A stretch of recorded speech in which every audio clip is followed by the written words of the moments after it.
السلام علیکم دوستو، کیسے ہو آپ لوگ؟ ٹھیک ہی ہوگے انشاءاللہ۔ آج پھر ایک نئے ویڈیو لے کر آ چکے ہیں۔ چاندنی رات میں چاند کو دیکھ کر کیوں کتے چلاتے ہیں؟ چلو شروع۔ آج میں آپ کو بتاؤں ایک فخر کی بات۔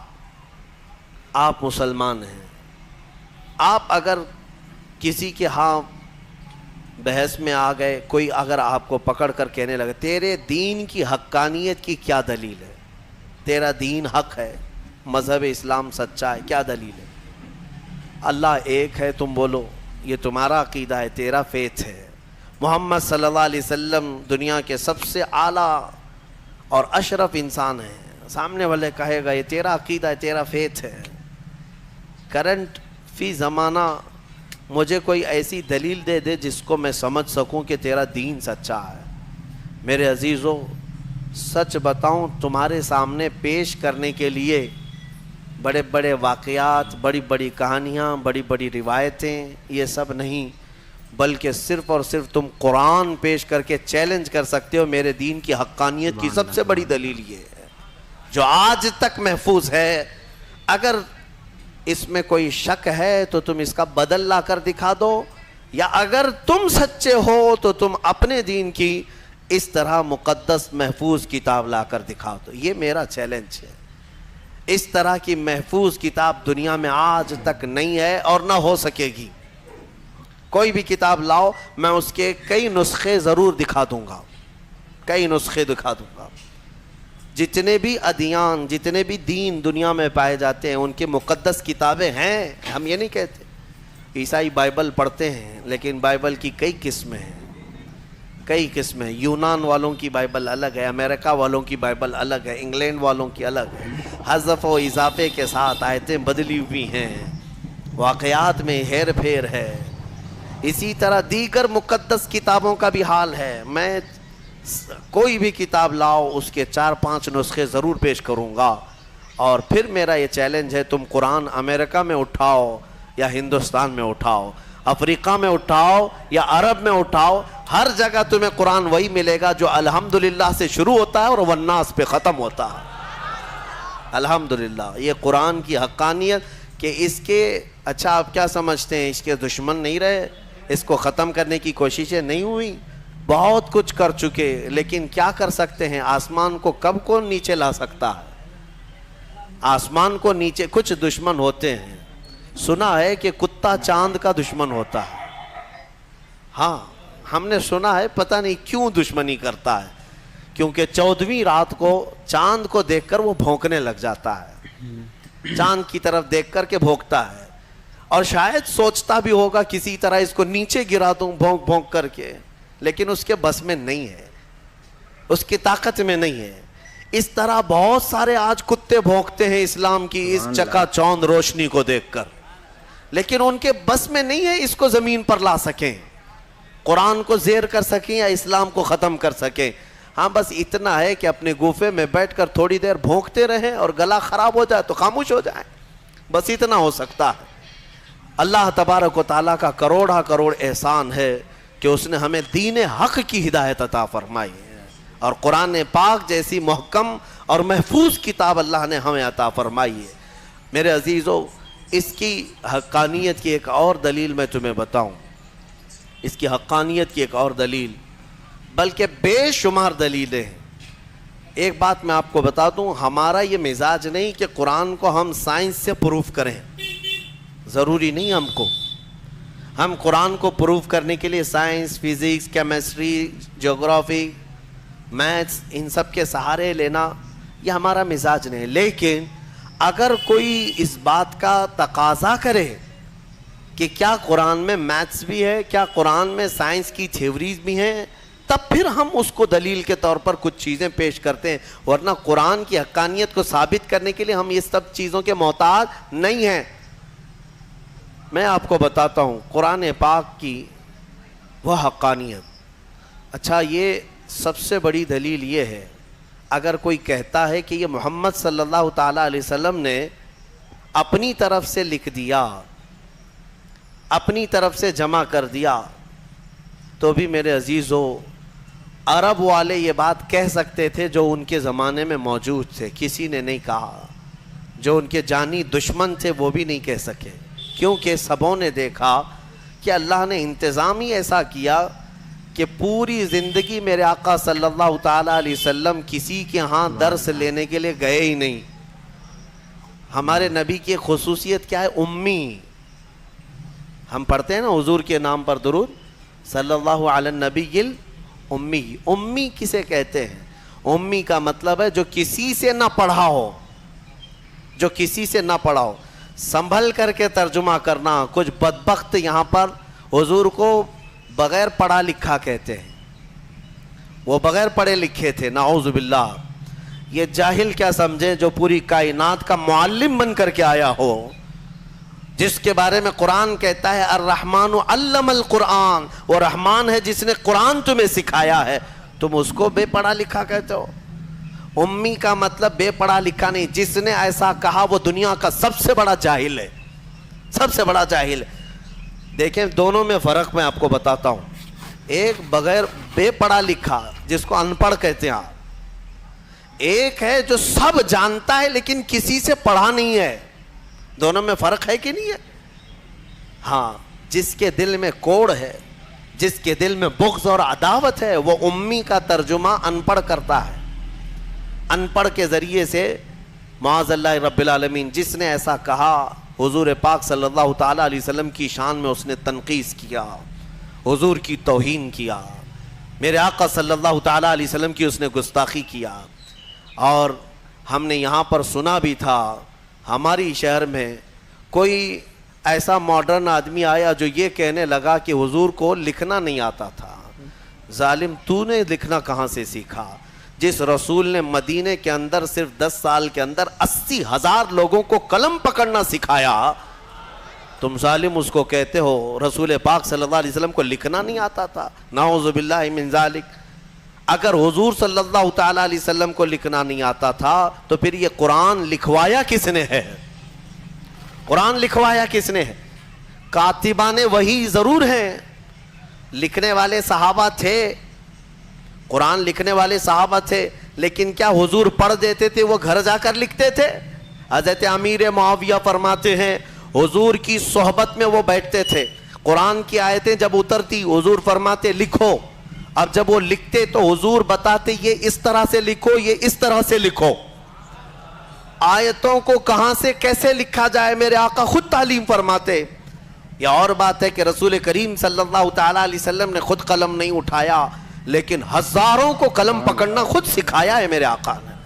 اور جو یہ کہتا ہے وہ ہمارے دل کو ٹھیس پہنچاتا ہے. اے سنی مسلمانوں, نبی پاک صلی اللہ تعالیٰ علیہ وسلم کو لکھنا نہیں آتا تھا, نعوذ باللہ من ذالک. قرآن جن کے بارے میں کہہ رہا ہے وَعَلَّمَكَ مَا لَمْ تَكُنْ تَعْلَمْ, اے رسول ہم نے آپ کو وہ سب سکھا دیا جو آپ نہیں جانتے تھے. اگر حضور لکھنا نہیں جانتے تھے تو اس آیت کے مطابق رب نے انہیں سکھایا کہ نہیں سکھایا؟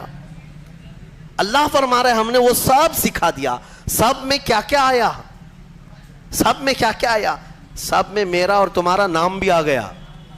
ہاں, میرے رسول کو اللہ نے وہ بھی سکھا دیا کہ اتنے زمانے کے بعد یہ لوگ آئیں گے, فلاں آئیں گے. حضور کو اللہ نے سارے علوم سکھائے, اس میں لکھنا بھی ہے, پڑھنا بھی ہے, بولنا بھی ہے, سننا بھی ہے, ساری چیزیں آ گئی. علمک ما لم تکن تعلم. اسی لیے الحمدللہ ہم اہل سنت و جماعت کا موقف یہ ہے کہ میرے رسول عالم ما کان و ما یکون ہیں. جو کچھ ہوا وہ بھی جانتے تھے اور جو کچھ ہونے والا ہے وہ بھی جانتے تھے. بات میں جو کہہ رہا تھا وہ توجہ سے سنیں. امی, امی کسے کہتے ہیں؟ پھر سے تنبیہ کے ساتھ میں کہہ رہا ہوں, امی کا مطلب ان پڑھ نہیں, ان پڑھ نہیں, بلکہ جو کسی سے پڑھا ہوا نہ ہو, اس کا کوئی استاد نہ ہو. میرے رسول کی شان ہے, وہ امی ہیں. اگر ان کو کسی نے پڑھایا ہے تو سیدھے ان کے پروردگار نے پڑھایا ہے. ہاں بس اللہ تبارک و تعالیٰ ان کا استاذ ہے, جبرائیل بھی نہیں. بعض لوگ یہ کہتے ہیں کہ جبرائیل آ کر دکھا. جبرائیل علیہ السلام کا کام صرف پہنچانے کا ہے, پڑھانے کا نہیں. جبرائیل علیہ السلام کا کام کیا ہے؟ پہنچانے کا. اسی لیے ہمارے ایک مفسر نے لکھا ہے پہلی آیت جو قرآن کی اتری وہ کیا تھی پتہ ہے نا مسلمانوں؟ اقرا بسم ربک الذی خلق، غار ہرا میں اتری ہے.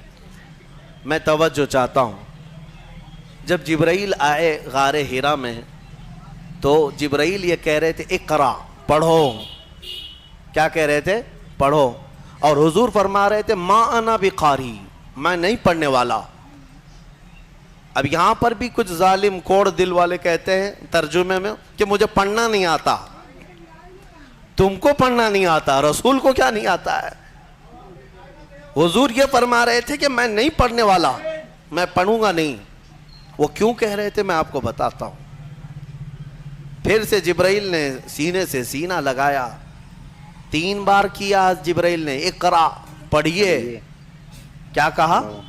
پڑھو. اس میں فرق سمجھو میرے عزیزو. عربی میں ایک لفظ ہے قل. قل کا مطلب ہوتا ہے کہو. بچے کو ہم قریب لائیں جو بالکل ابتدائی والا ہو تو اس سے کہتے ہیں کہ بیٹا میں جیسا کہوں ویسا کہو، میں جیسا بولوں ویسا بولو. مطلب کیا ہے کہ ابھی اس کو کچھ آتا نہیں ہے اس لیے میں اس کو کہہ رہا ہوں بولو. یہ قل میں ہوتا ہے، قل میں. اور بعض مفسرین نے فرمایا جبرائیل جب اقرا کہہ رہے تھے کہ پڑھو، یہ اسی کو کہا جاتا ہے جو کبھی پڑھا ہوا ہو. یہ اسی سے کہا جاتا ہے جو کبھی پڑھا ہوا ہو. اقرا، پڑھو. اور قرآن کی کتنی آیتیں میں تم کو بتاؤں. اللہ تعالیٰ فرما رہا ہے وَإِذْ قَالَ رَبُّكَ لِلْمَلَائِكَةِ إِنِّي جَاعِلٌ فِي الْأَرْضِ خَلِيفَةً. پہلے والے پارے میں نے اس کی تفسیر بھی کیا ہے. وَإِذْ کا مطلب کیا ہے؟ ترجمہ اٹھا کر کے دیکھ لینا. وَإِذْ، اور یاد کرو جب رب نے فرشتوں سے کہا کہ آدم کو میں اپنا خلیفہ بنانے والا ہوں. اللہ تعالیٰ فرشتوں سے فرما رہا ہے کہ میں ایک انسان بناؤں گا آدم اور اس کو خلیفہ بنا کر زمین میں بھیجوں گا. لیکن اس سے پہلے آیت کہاں سے شروع ہو رہی ہو؟ وَإِذْ کا مطلب ہوتا ہے یاد کرو. اور یاد کرو اے محمد جب رب تمہارا کہہ رہا تھا فرشتوں سے کہ میں زمین میں اپنا خلیفہ بناؤں گا. حضور کو کیوں کہا جا رہا ہے؟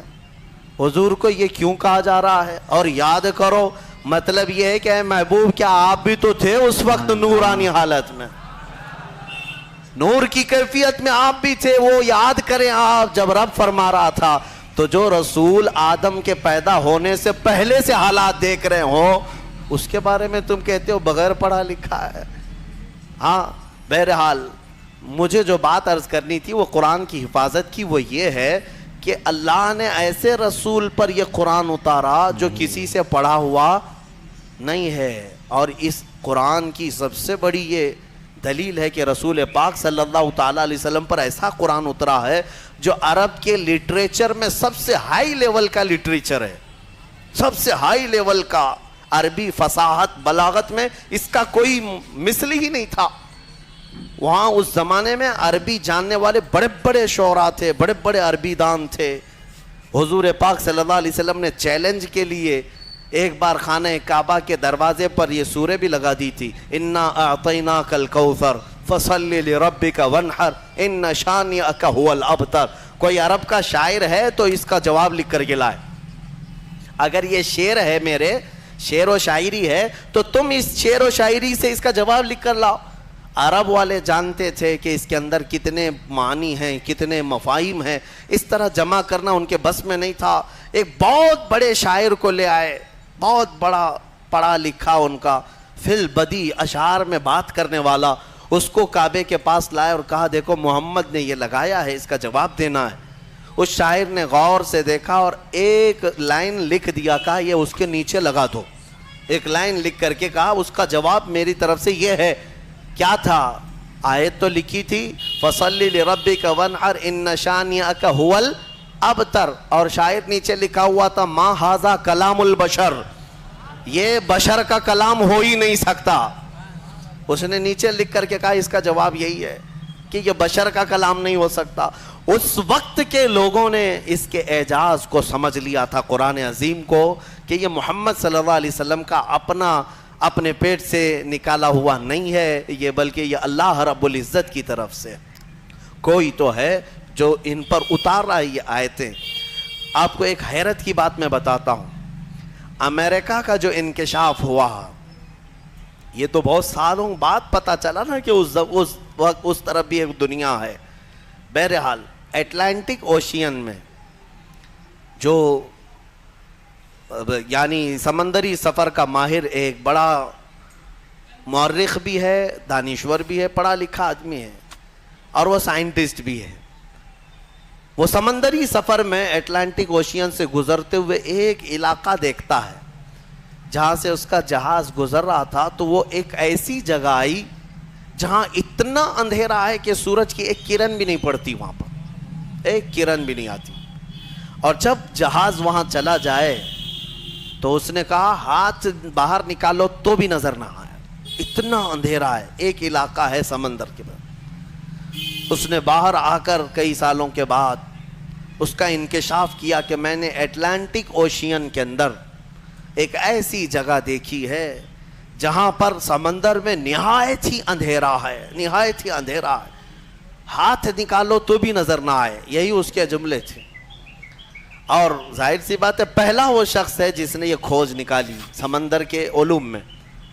لیکن جب اس نے نکالا تو علماء ربانیین نے سن کر کے کہا قرآن پاک کی آیتیں پڑھو. سورہ نور 18ویں پارے میں اللہ تعالیٰ فرماتا ہے او کظلمات فی بحر اللجی یغشاہ موج من فوقہ موج من فوقہ سحاب ظلمات بعضها فوق بعض اذا اخرج یدہ لم یکد یراها ومن لم یجعل اللہ له نورا فما له من نور. اللہ فرماتا ہے مثال دیتے ہوئے کہ ایک اندھیری ایسی ہے کہ اندھیریوں پر اندھیریاں ہم نے ڈال رکھی ہیں، اندھیریوں پر اندھیریاں ایسی ڈال رکھی ہیں اذا اخرج یدہ لم یکد یراہا، اگر کوئی وہاں ہاتھ بھی نکالے تو اسے ہاتھ بھی نظر نہیں آئے گا. ہاتھ بھی نکال قرآن میں موجود ہے. اندھیریوں پر اندھیریاں ایک جگہ ہم نے ایسی ڈال رکھی ہیں کہ اگر کوئی ہاتھ بھی نکالے تو اسے ہاتھ نظر نہیں آئے گا. اور اللہ جس کے لیے روشنی نہ کرے کوئی اور روشن کر ہی نہیں سکتا. آیت یہ موجود ہے. اب اس صاحب کو بھی بتایا گیا جو کھوج نکالے تھے، کہا یہ تو قرآن میں موجود ہے. کہا قرآن کتنے سو سال پہلے؟ تقریباً اس زمانے میں 1200 سال گزر چکے تھے. 1200 سال پہلے یہ قرآن کی آیت میں تو ہو سکتا ہے یہ قرآن جو محمد صلی اللہ علیہ وسلم نے جمع کیا ہے وہ بہت ہی ماہر تیراک ہوں گے، بہت ہی ماہر سمندر کے علم والے ہوں گے. علم الابحار انہیں بہت اچھی طرح سے معلوم ہوگا، یعنی سمندروں کے علوم ان کو بہت معلوم ہے. جب اس نے یہ کہا تو علماء نے اور مسکرا کر تعجب میں کہا کہ میاں بات ایسی ہے، میرے آقا صلی اللہ علیہ وسلم کی سیرت پڑھو. پورے 63 سال میں حضور کی زندگی میں کبھی سمندر پر جانے کا اتفاق ہی نہیں آیا، سمندر کے کنارے جانے کا بھی اتفاق نہیں آیا. تو وہ اش کرنے لگا جو بندہ پوری زندگی میں کبھی سمندر نہیں گیا ہو اور وہ اٹلانٹک اوشین میں موجود اگر اندھیریوں کی خبر دے رہا ہے تو یہ محمد کا اپنا کلام نہیں ہے، ضرور اس کو اسی نے اتارا ہے جس نے وہ اندھیریاں پیدا کی ہیں. میرے عزیزو، یہ قرآن کی حقانیت کی ایک دو نہیں سینکڑوں مثالیں تمہارے سامنے رکھ سکتا ہوں. میں نے اس سے قبل اس پر گفتگو بھی کی ہے، بیان بھی میرا موجود ہے. میڈیکل والے سائنس والے بھی جانتے ہیں بچہ پیدا ہونے کے جو پروسیس ہیں، ایمبریولوجی جس کو کہتے ہیں، وہ آج تحقیق کے ساتھ پتہ چل رہے ہیں کہ 9 مہینے بچہ کن کن پوزیشن سے گزرتا ہے. لیکن 1400 سال پہلے قرآن میں اللہ تعالیٰ اپنے رسول کو بتا رہا ہے ثم خلقنا النطفة علقة فخلقنا العلقة مضغة فخلقنا المضغة عظاما فكسونا العظام لحما. ڈاکٹروں سے پوچھ لینا، MBBS کیے ہوئے ہوں یا دیگر جو ایمبریولوجی پڑھے ہوئے ہوں، انہیں پتہ ہے بچہ جیسے نطفہ ماں کے رحم میں جاتا ہے اس کے بعد کیا بنتا ہے. اس کے بعد وہ نطفہ تھوڑا سا بڑا ہو کر کے چپچپا بنتا ہے، چنگم کی طرح جس کے اندر چپکنے والی چیز ہو، اور اس کو عربی میں علقہ کہتے ہیں. وہ بہو وہی ترجمہ ہے. اور اس کے بعد یہ میڈیکل لائن کے اعتبار سے ہی میں بتا رہا ہوں، یہ چپچپا بنتا ہے اور اس کے بعد یہ خون کا لوتھڑا بنتا ہے، خون کا بستہ، خون بندھا ہوا خون جیسا ہوتا ہے. اور اس کے بعد پھر گوشت کا ٹکڑا بنتا ہے. پھر گوشت کے ٹکڑے کے بعد پھر یہ جو ہے ہڈیاں اس کے اندر آنے لگتی ہیں اور پھر شکل بننے لگتی ہے اور پھر اس کے بعد اس پر چمڑی آتی ہے, پھر بال آتے ہیں. اب قرآن پڑھو تو سمجھ میں آئے گا. مولا فرماتا ہے خلقنا نطفۃ علقۃ, ہم نے نطفے کو علقہ بنایا, چپچپا بنایا. فخلقنا العلقۃ مضغۃ, اور پھر ہم نے علقے کو بستہ خون بنایا. فخلقنا المضغۃ عظاما, پھر یہ بندھے ہوئے خون اور بستہ گوشت کو ہم نے ہڈیاں دی. فکسونا العظام لحما, پھر ہم نے ہڈیوں پر چمڑیاں ڈالی.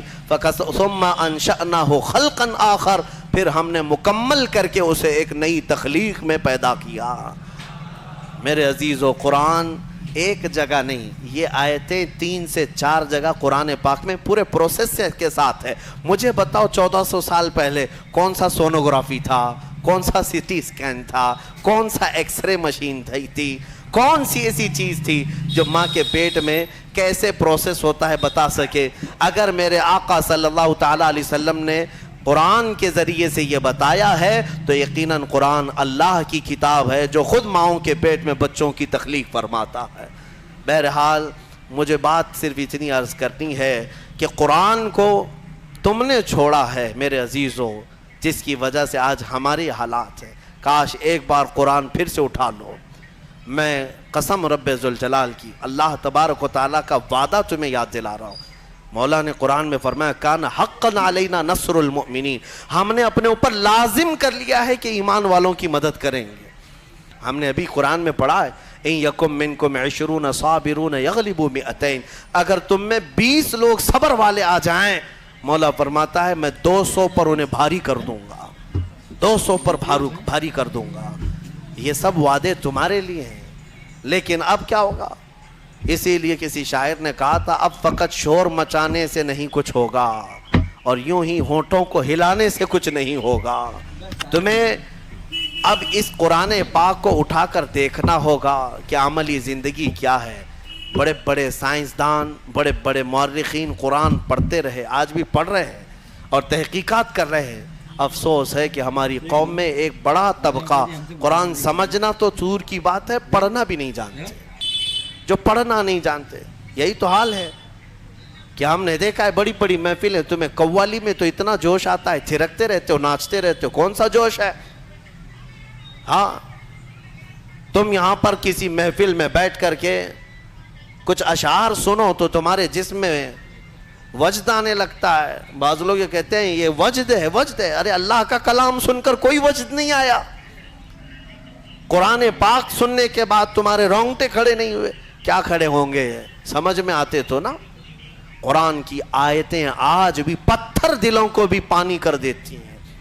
تمہیں پتا ہے فضیل بن عیاض اپنے زمانے کے بڑے ڈاکو, بغداد کے راستے پر جو بھی قافلہ گزرتا لوٹ مار کرتے تھے, لیکن ایک قاری قرآن اونٹ پر بیٹھ کر تلاوت کرتے ہوئے جا رہا تھا اور 27ویں پارے کی آیت تلاوت کر رہا تھا. الم یعنی للذین آمنوا ان تخشع قلوبہم لذکر اللہ, کیا ایمان والوں کو ابھی وہ وقت نہیں آیا کہ اللہ کے ذکر سے ان کا دل ڈولنے لگ جائے, ہلنے لگ جائے, وہ توبہ کر لیں؟ اتنی آیت سنی تھی فضیل بن عیاض کے ہاتھ کانپنے لگے. کیوں؟ عربی سمجھتے تھے, ڈاکہ زنی کرتے تھے لیکن عربی معلوم تھی. لیکن ایک قاری قرآن سے جب یہ آیت سنی, دل پر ایسے گزرنے لگی, ہتھیار پھینک دیا, ساری چیزیں پھینک دی اور چیخنے لگے آن لنا ربنا, آن لنا ربنا, اے ہمارے رب وہ وقت آ گیا, وہ وقت آ گیا, مجھے تو اپنی بارگاہ میں لے لے. اور پھر ایسی توبہ کی, ایسی توبہ کی, اللہ اکبر. اس کے بعد جو ان کی زندگی میں تبدیلی آئی جانتے ہیں؟ فضیل بن عیاض اولیاء کرام کی جماعت میں سند کا نام ہے. آج اتنا بڑا مقام ہے کہ سیدنا غوث اعظم عبد القادر جیلانی رضی اللہ تعالیٰ عنہ بھی ادب کیا کرتے تھے. فضیل بن عیاض کا نام آئے تو وہ کس سے ان کی زندگی بدلی؟ قرآن کی آیت نے بدل دیا. آج بھی قرآن پاک سمجھ جاؤ تو تمہاری آنکھیں بہنے لگ جائیں. یہاں تو تراویح کی 4 رکعت جسے بھاری لگتی ہو وہ قرآن کیا سمجھے گا؟ ہاں, لوگوں کو ایسا ہی لگتا ہے کہ بالکل شتابدی ایکسپریس والی جہاں تراویح ہوتی ہے وہاں پڑھنا چاہیے, 15 منٹ میں پورا ہو جائے, کچھ بھی پڑھتا رہے ہو, عربی پڑھے کہ چائنیز پڑھے کہ جرمنی پڑھے, ہاں بس یہ ہے کہ تڑ تڑ تڑ جلدی سے نکالتے. مسلمانوں کیا یہ بوجھ ہے تراویح جس کو تم اپنے کندھوں سے ہٹا کر بھاگنا چاہتے ہو؟ مزاج تو یہ بناؤ کہ قرآن ہمیں ویسا سنایا جائے جیسے رسول پاک کے زمانے میں سنایا جاتا. قرآن سنیں تو ہمیں رسول پاک کا مدینہ یاد آ جائے. قرآن کے نغمات آج بھی اس کی قراتیں لوگوں کو رلا دیتی ہیں, تمہیں اندازہ بھی نہیں ہے. کئی انگریز مصر میں نے دیکھا ہے, کئی انگریز جن کو قرآن سنایا گیا اور انہیں معلوم تھا تو وہ رو پڑے. ایک فرانس کا بہت بڑا ڈاکٹر تھا اسکندریہ میں, ایک ہمارے بڑے شیخ ہیں, وہ قرآن کی تلاوت کرتے تھے تو وہ اپنی ڈاکٹریٹ پہ بڑا فخر کرتا تھا. صرف وہ حضرت کی قرآن کی تلاوت سننے کے لیے وہ باہر کھڑا رہتا. کئی دن کے بعد وہ ساری چیزیں چھوڑ کر کے اندر آیا اور کہا اس کی جو مٹھاس ہے اور اس کی جو لذت ہے مجھے دنیا میں کہیں نہ ملی, مجھے اسی دامن میں داخل کر لیا جائے. کئی ایسے لوگ ہیں جنہوں نے قرآن پاک کو سن کر کے اپنی زندگیاں بدل لی. تمہیں کیا ہو گیا؟ قرآن کو اتنا اوپر رکھ دیا کہ ہاتھ بھی نہ جائے. تمہارے فریج اور ٹی ویاں تو صاف ہوتی ہیں, قرآن پر تو پتہ نہیں کتنی گرد و غبار لگی ہوئی ہے. ہاں ابھی رمضان میں اس کو صاف کر دیا ہوگا, اٹھایا ہوگا. قرآن تم کب اٹھاتے ہو؟ قسم کھانے کے لیے. جھگڑا ہو جائے دیکھو میں قرآن کی قسم کھا رہا ہوں. یا پھر کب قرآن اٹھاتے ہو؟ جب کسی کی میت ہو جائے, جلدی لاؤ قرآن. ارے یہ زندوں کے لیے اترا ہے قرآن, مردوں کے لیے نہیں. قرآن زندوں کے لیے نا. ہاں مردوں کو ایصال ثواب تو ضرور کرائیں گے ہم, فائدہ تو پہنچے گا تلاوت کا, لیکن یہ ایصال ثواب کے لیے ہی نہیں. قرآن کہتا ہے ھدی للمؤمنین, مومنوں کی ہدایت کے لیے آیا ہے. ہدایت چھوڑ کر کے تم دکان کی اوپننگ کے لیے, گھر کی ٹھنڈک کرانا ہے, اوپننگ کرانا ہے, اور پھر ماں باپ کی میت ہو گئی ہے, اور پھر کیا ہے جھگڑے میں قسم کھانا ہے. یہی ساری چیزیں قرآن اٹھانے کی ہے. قرآن عظیم اللہ تعالیٰ کا وہ عظیم تحفہ ہے کہ پوری زندگی بھر اس پر رشک کرو گے تو بھی کم ہے. آج پوری دنیا میں کسی قوم کے پاس یہ کتاب نہیں ہے جتنی محکم کتاب تمہارے پاس ہے. سینہ تان کر کے کہہ سکتے ہیں ایسی کتاب کسی کے پاس نہیں ہے. اتنا بڑا ذخیرہ تمہارے پاس ہے اور تم اس کو پیچھے ڈالے ہوئے ہو. بچپن میں ہمارے بچوں کو جب مدرسہ بھیجتے ہیں ہم تو قرآن سینے سے لگا کر بھیجتے ہیں نا. بچہ سینے سے لگا کر کے آتا ہے قرآن, لیکن چند ہی دنوں کے بعد جب ہم بڑے ہونے کے بعد دیکھتے ہیں اسکول جانے کے وقت بچہ تو سارا بستہ پیٹھ پر رکھا رہتا ہے. ہوتا یہی ہے نا, بستے میں ساری بکس کتابیں پیٹھ پر رکھا رہتا ہے, لیکن مدرسہ جب آتا ہے تو قرآن سینے سے لگا کر آتا ہے. شاید بڑوں نے, ہمارے بزرگوں نے یہ رواج رکھا ہوگا کہ بیٹا قرآن ہمیشہ سامنے ہونا چاہیے, قرآن ہمیشہ مقدم رہے, بعد میں سب. لیکن بڑے ہونے کے بعد یہ سامنے والی چیز پیچھے ڈال دیتا ہے, پیچھے والی چیز کو ہی اہمیت دینے لگتا ہے. ایک بات یاد رکھو, میں نہ کالج کا مخالف ہوں, نہ اسکول کا مخالف ہوں, نہ یونیورسٹی کا مخالف. ہاں کوئی بھی کالج کا, یونیورسٹی کا, کہیں کا اسٹوڈنٹ ہو میرے ساتھ بیٹھے, میں اس کے ساتھ انشاءاللہ ڈسکس ضرور کروں گا ہر ٹاپک پر. لیکن یہ برکت ہے صرف قرآن کی. الحمدللہ ہم نے قرآن پڑھا ہے تو قرآن کی برکت سے اللہ نے ہمیں سائنس کی بھی سمجھ عطا کی ہے, ہمیں میتھس بھی آتا ہے, ہمیں جیومیٹری بھی آتی ہے, ہمیں فزکس بھی آتا ہے تھوڑا بہت. میں یہ فخر کے لیے نہیں کہہ رہا, نہ ہی یہ غرور کے لیے کہہ رہا ہوں, بلکہ جو کچھ بھی اللہ نے ہمیں شدھ بدھ دی ہے وہ قرآن کی برکت سے عطا کیا. اور اعلیٰ حضرت فاضل بریلوی رضی اللہ تعالیٰ عنہ خود فرماتے ہیں ایسی ایسی کتابیں انہوں نے لکھ رکھی ہیں کہ آج کی بڑی بڑی یونیورسٹیوں کے پروفیسر حل نہیں کر پا رہے ہیں. ان کے میتھس کے بڑے بڑے ٹف فنڈے نہیں حل کر پا رہے ہیں. قبلہ پہچاننے کے علوم آج بھی کتاب لکھی ہوئی ہے, جیومیٹری پر لکھی ہوئی ہے, علم رمل پر, علم جفر پر اور زیجات پر, ایسے ایسے علم ہے جس کے نام بھی تم نے نہیں سنے ہوں گے. اور اعلیٰ حضرت یہ کہاں جا کر پڑھے تھے, کون سے مدرسے میں؟ یہ فن, یہ علوم آج پورے ہندوستان کے مدرسوں میں نہیں پڑھائے جاتے. اعلیٰ حضرت کہاں سے پڑھے؟ خود فرماتے ہیں یہ صرف اور صرف قرآن اور حدیث رسول کی برکت ہے. رسول پاک صلی اللہ تعالیٰ علیہ وسلم کے قدموں میں جو ہو گیا، ہر علم خیرات میں ملا۔ میں یہ کہتا ہوں کہ نوجوانوں ضرور جاؤ، اسکول جاؤ، کالج جاؤ، یونیورسٹیوں میں جاؤ، ٹاپ کرو، پوری یونیورسٹی کو ٹاپ کرو، لیکن عقیدہ اور یقین یہ ہونا چاہیے کہ تم دنیا میں اگر عروج پر پہنچو گے تو شروعات تمہاری الحمدللہ رب العالمین سے ہونی چاہیے۔ یہاں سے ہو تو پھر دیکھو اللہ تعالیٰ تمہیں ترقی بھی دے گا اور برکت بھی عطا کرے گا۔ اللہ کریم ہمیں کہنے سننے سے زیادہ عمل کی توفیق عطا فرمائے۔ قرآن عظیم کی برکتیں اللہ تعالیٰ ہم سب کو عطا فرمائے۔ ایک سوال ہے، یہ ہر نماز کے بعد یہاں پر جو تسبیح پڑھی جاتی ہے سبحان اللہ و بحمدہ سبحان اللہ العظیم و بحمدہ استغفر اللہ، یہ بخاری شریف کی حدیث ہے، بخاری شریف کی حدیث ہے، صحیح کتاب۔ حضور پاک صلی اللہ تعالیٰ علیہ وسلم نے فرمایا جس نے دن میں یہ 100 مرتبہ پڑھ لیا، دن بھر جو کچھ بھی کیا گیا تھا سب اللہ معاف فرمائے گا۔ تو رواج یہ دیا جاتا ہے کہ 5 وقت کی نمازوں میں اگر تم سے 50 یا 55 مرتبہ ہو جائے، 11 مرتبہ پڑھتے ہیں، باقی کا بچا ہوا اپنے رات میں سونے کے وقت پڑھ لو تاکہ دن بھر کی خطائیں معاف ہو جائیں۔ اور بخاری شریف کی سب سے آخری حدیث جس پر ختم بخاری ہوتی ہے اور اس کی تلاوت کے بعد دعائیں قبول ہوتی ہیں، بزرگوں نے فرمایا بخاری شریف کا جب ختم ہوتا ہے نا، جیسے ختم قرآن بھی ہے نا، شب قدر کو ختم قرآن کی محفل ہوتی ہے، بخاری شریف کی ختم کی بھی محفل ہوتی، اور بزرگوں نے فرمایا ختم بخاری کے وقت جو حدیث آخری پڑھی جاتی ہے اس وقت مجمع میں جو بھی دعا کرے گا اللہ اس کی دعا قبول کرے گا۔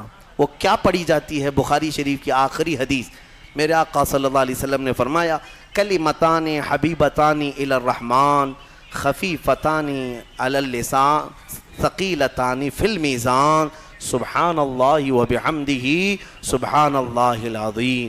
میرے آقا فرماتے ہیں 2 کلمے ایسے ہیں جو رحمان کو سب سے زیادہ پیارے ہیں اور زبان پر سب سے ہلکے ہیں اور میزان میں سب سے بھاری ہیں۔ زبان پر بہت ہلکے ہیں، میزان پر سب سے بھاری ہیں۔ وہ 2 کلمے کیا ہیں؟ میرے آقا فرماتے ہیں سبحان اللہ و بحمدہ ایک کلمہ، سبحان اللہ العظیم دوسرا کلمہ۔ یہی ہے۔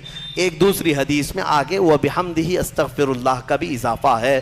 بہرحال یہ اس کی فضیلت آپ نے پوچھا اس لیے میں نے عرض کیا۔ آج بھی بحمدہ تعالی خانہ کعبہ کے پاس کثرت سے پڑھی جانے والی تسبیح بھی یہی ہے۔ پورے خانہ کعبہ کے غلاف پر اگر کوئی تسبیح لکھی ہوئی ہے تو صرف سبحان اللہ و بحمدہ سبحان اللہ العظیم، یہی آپ دیکھیں گے۔ اللہ تبارک و تعالیٰ اس تسبیح کی برکت سے ہمارے گناہوں کو معاف فرمائے۔ دوستو ویڈیو اچھا لگا ہو تو لائک کریں، کمنٹ کریں، شیئر کریں، کمنٹ میں بتائیں کیا اچھا لگا ویڈیو۔ اللہ حافظ، چلتے ہیں۔